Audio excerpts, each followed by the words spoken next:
مسئلہ نمبر 31، دوسری اور چوتھی رکعت کی شروعات میں جلسہ استراحت نہ کرنا۔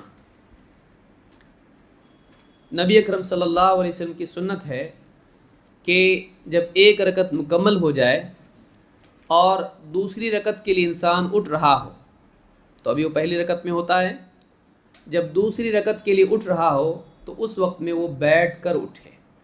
اس بیٹھنے کو جلسہ استراحت کہتے ہیں۔ اسی طرح سے جب چوتھی رکعت کی شروعات میں انسان اٹھتا ہے تیسری رکعت مکمل کر کے، تو اس وقت میں بھی وہ بیٹھ کر اٹھتا ہے اور اس کو بھی جلسہ استراحت کہتے ہیں۔ تو یہ جلسہ استراحت نبی اکرم صلی اللہ علیہ وسلم کی سنت ہے۔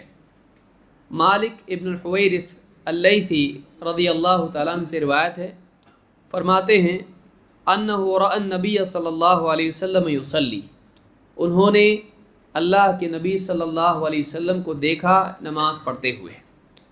فَإِذَا كَانَ فِي وِتْرٍ مِّن صَلَاتِهِ لَمْ يَنْهَضْ حَتَّى يَسْتَوِيَ قَاعِدًا، کہ جب آپ اپنی نماز میں طاق رکعات میں ہوتے تو آپ اس وقت تک کہ نہیں اٹھتے جب تک کہ آپ ٹھیک سے بیٹھ نہیں جاتے۔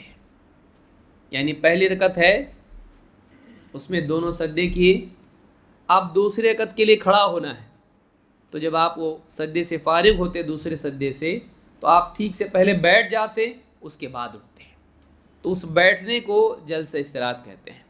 بعض لوگ یہ کرتے ہیں کہ دو سجدے کرنے کے بعد سجدہ کرتے ہی فوراً اٹھ جاتے ہیں، یہ مناسب نہیں ہے، بلکہ دوسرے سجدے کے بعد ٹھیک سے بیٹھ جانا چاہیے، جیسے آپ پہلے سجدے کے بعد بیٹھے تھے۔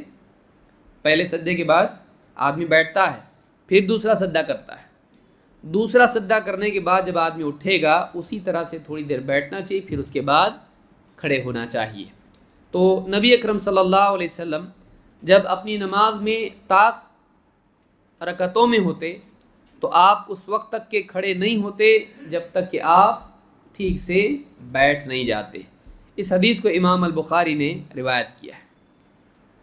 نمبر 32، قیام کے لیے اب بعض لوگ کہتے ہیں کہ یہ جو بیٹھنا ہے نبی صلی اللہ علیہ وسلم کے بڑھاپے کی بات ہے، تو آپ ٹھیک سے اٹھ نہیں پاتے تھے، تو اس لیے آپ یعنی بیٹھتے تھے اور اس لیے آپ ہاتھ ٹیک کر اٹھتے تھے، جیسا کہ آگے بھی روایت آ رہی ہے، اس کو ہم دیکھنے کے بعد اس پہ بات کریں گے۔